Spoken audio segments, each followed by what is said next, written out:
اللہ کے برکت نام سے جس نے اس دنیا کو ہمارے لیے مسخر فرمایا۔ درود بر آقا نامدار حضرت محمد مصطفیٰ صلی اللہ علیہ وآلہ وسلم اور ان کی آل پر۔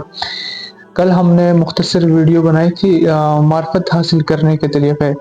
معرفت حاصل کرنے کے 5 طریقے میں نے کل آپ کو بتائے تھے۔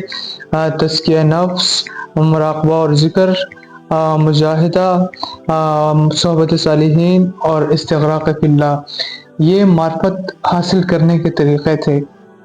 اب معرفت کی اقسام کتنی ہیں اور معرفت میں آگے کیسے بڑھا جا سکتا ہے، تو آج ہم اسی پر ذکر کریں گے۔ معرفت کی اقسام 5 اقسام ہیں، ویسے زیادہ بھی ہو سکتی ہیں۔ معرفت ذات، معرفت صفات، معرفت افعال، معرفت اسماء، معرفت احوال، یہ 5 معرفت کی اقسام ہیں۔ تصوف میں معرفت کی کئی اقسام ہیں، میں نے آپ کو بتایا کہ کئی اور اقسام ہو سکتی ہیں، جن میں سے ہر ایک خدا کی حقیقت کی ایک مختلف جہت کی پہچان کو بیان کرتی ہے۔ یہ اقسام تصوف کے مختلف پہلوؤں کو واضح کرتی ہے اور صوفی کے روحانی سفر کے مختلف مراحل کی نشاندہی کرتی ہے۔ پہلا، معرفت ذات۔ معرفت ذات، یہ معرفت خدا کی ذات کو براہ راست شناخت اور پہچان پر مبنی ہے۔ اس مقام پر صوفی خدا کی اصل حقیقت اور اس کے بے مثال ذات کو پہچانتا ہے۔ یہ حوالہ رسالہ قشیریہ قاسم قشیروی رحمۃ اللہ علیہ۔ دوسرا، معرفت صفات، یہ معرفت خدا کے مختلف صفات کی پہچان پر مشتمل ہے۔ صوفی خدا کی صفات جیسے کہ رحم، کرم، علم اور قدرت کو سمجھنے کی کوشش کرتا ہے اس مقام پر، اس قسم میں۔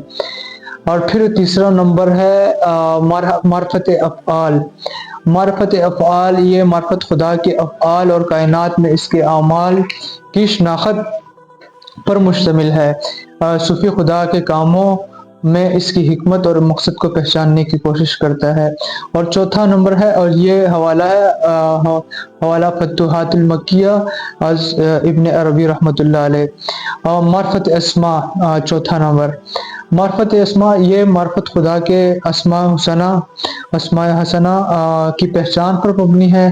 صوفی خدا کے مختلف ناموں کے ذریعے اس کی صفات اور خصوصیات کو سمجھنے کی کوشش کرتا ہے اس مقام میں۔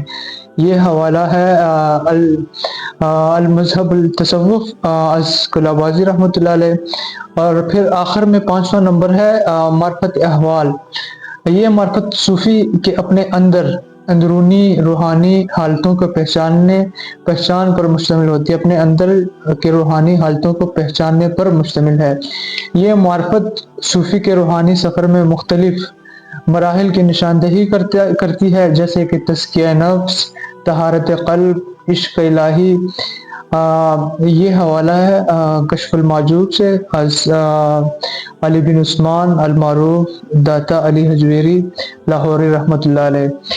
تو ان طریقوں کو اپنانے سے معرفت ملتی ہے، اور یہ طریقے آپ کو میں ہمیشہ اپنی ویڈیو کے آخر میں کہتا ہوں کہ یہ سب کرنے کے لیے، یہ سب سیکھنے کے لیے آپ کو رہبر کی ضرورت ہوتی ہے، اور رہبر کامل ہونا بھی ضروری ہے۔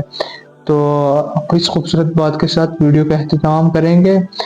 ہدایت ان کا دروازہ کھٹکھٹاتی ہے جو ہدایت کے طلبگار ہوں۔ اگلی ویڈیو تک کے لیے اللہ حافظ۔